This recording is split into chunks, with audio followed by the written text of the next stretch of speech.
Il n'y a réellement que 4 leviers pour mettre son business en autopilote. Mais sans ça, ton business ne pourra pas scaler, tu resteras esclave de ton business parce que tu passeras plus de temps à travailler. Et ce que je vais te partager dans cette vidéo, c'est ce que j'utilise moi pour être capable de délivrer 30 clients par mois, tout en me permettant de voyager quand je veux et même en me laissant du temps pour travailler sur d'autres projets, notamment l'immobilier que je suis en train de développer en France. Et on les applique chez nos clients pour leur permettre de scaler leur business jusqu'à 50 voire 100 000 euros par mois. Et tu fais combien de CA actuellement là 60 000. 60 000. Entre 60 et 80.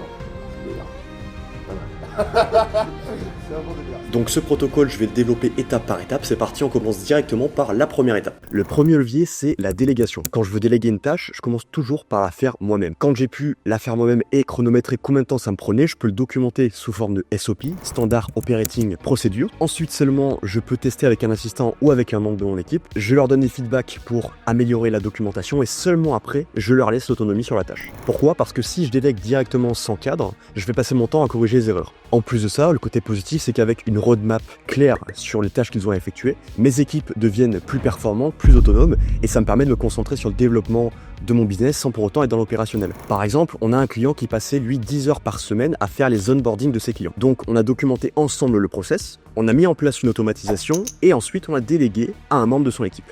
Résultat, il a économisé 10 heures de travail par semaine et là il se concentre sur l'acquisition de son business. Alors la fausse croyance qu'on peut avoir quand on veut commencer à faire des process, c'est j'ai pas besoin de tout documenter, mon équipe sait déjà quoi faire. Et alors je vais te dire pourquoi c'est faux. Si tout repose sur la mémoire et l'expérience de ton équipe, il y aura forcément dans le process des erreurs que tu pourras pas mesurer et donc régler.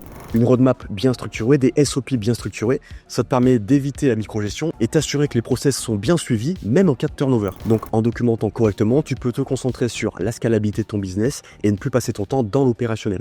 Le levier numéro 2, pour rentrer un peu plus dans le détail, c'est le fait de rédiger et d'archiver des SOP qu'on peut déclencher à n'importe quel moment quand on engage quelqu'un ou quand on a une tâche à effectuer. En l'occurrence, dans la dernière vidéo que j'ai faite, je t'explique comment te servir des SOP et te servir de l'intelligence artificielle pour structurer ton business et systémiser tout ton process. Et souvent, il y a une fausse croyance par rapport à ce système de SOP. C'est une perte de temps, je veux pas repasser du temps à expliquer à mes équipes, ils sont capables de le faire eux-mêmes.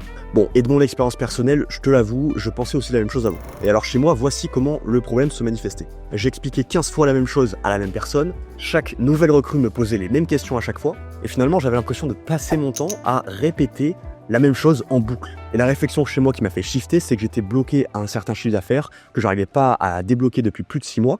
Et je pensais que c'était à cause de mon acquisition, à cause de ma délivrabilité. C'était simplement à cause de ça. Et sans même investir un seul euro de plus, j'ai pu doubler mon chiffre d'affaires. Et c'est là que j'ai compris que ça marchait pas parce que la transmission orale déclenchait forcément des pertes et que ces pertes rendaient mes équipes dépendantes de moi. La croyance juste qu'il faut que tu aies par rapport à ça, c'est qu'un business documenté, c'est un business qui tourne sans toi. Mais concrètement, ce système de SOP, comment ça fonctionne et comment t'en servir pour ton business ?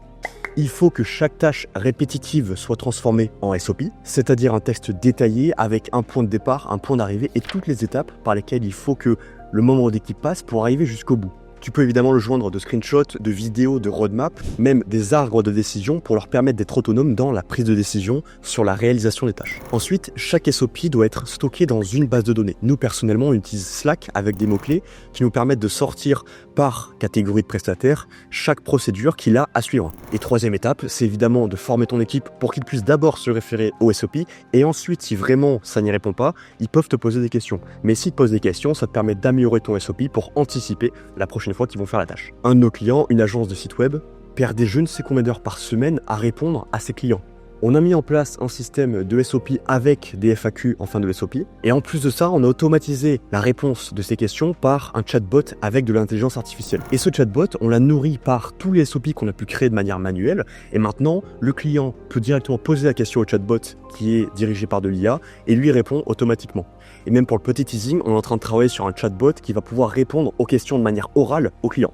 Et vu qu'évidemment, pour pouvoir optimiser ces SOP, il faut traquer ses KPI et qu'on les a traqués, on a pu mesurer qu'on avait 40% de moins de messages entrants de la part de ses clients par semaine. Et évidemment, il y a eu beaucoup plus de temps et donc il a pu se concentrer sur optimiser ses process, son marketing et acquérir de plus en plus de clients. Donc conclusion par rapport à ces SOP, en les rédigeant, tu vas pouvoir réduire ta charge mentale et te concentrer efficacement sur ton développement. Très rapidement, si dans cette vidéo tu as obtenu de la valeur jusque-là, n'hésite pas à lâcher un petit pouce et un abonnement, comme ça tu pourras voir les prochaines vidéos que je fais sur la documentation et le scaling de business. Ça me permet de comprendre qu'est-ce qui te plaît le plus et finalement qu'est-ce qui peut le plus t'aider pour le développement de ton agence. D'ailleurs, si tu es CEO d'une agence et que tu veux scaler à 50 voire 100 cas par mois, je t'invite à cliquer sur le lien qui est dans la description pour qu'on puisse, toi et moi, échanger en direct sur comment documenter ton process et forcément l'optimiser pour que tu puisses scaler. Le levier numéro 3, devine ce que c'est.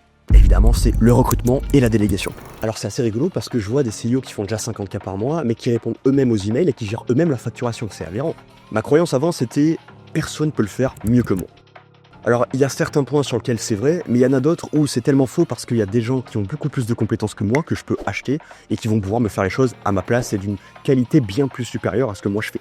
Donc comment faire un bon recrutement? On revient sur ce qu'on a vu avant. D'abord, il faut lister les tâches répétitives et voir celles qui ne nécessitent pas ton expertise. Petit 2, il faut évidemment créer des SOP et je vais te mettre dans la description le lien de la vidéo dans laquelle j'explique comment créer des SOP. Et ensuite, commencer à se délester de la charge opérationnelle en déléguant les tâches qui sont simples, puis au fur et à mesure pouvoir déléguer les tâches les plus complexes avec des personnes qui ont souvent plus de compétences que vous. La clé d'un bon recrutement, c'est pas d'aller chercher des demandeurs d'emploi, c'est d'aller chercher des vendeurs de compétences. Des personnes qui ont plus de compétences que vous pouvez acheter et qui vont vous délester évidemment de tâches et qui en plus vont ajouter de la valeur perçue et la valeur réelle à votre offre. Bon, petit teasing, j'en parle très près du micro, mais quand moi j'ai commencé à déléguer, j'ai doublé mon chiffre d'affaires en 6 mois. Vous imaginez, à l'époque, j'étais tout seul pour former des commerciaux, les mettre en relation, les manager, suivre les KPI, développer le marketing de mes clients, mon marketing, ma comptabilité, mes boîtes, etc. Bref, j'étais parti. Donc en déléguant intelligemment, tu te libères du temps et tu débloques forcément la croissance de ta boîte. Et puis là, je te laisse deviner le levier numéro 4, évidemment, c'est la centralisation.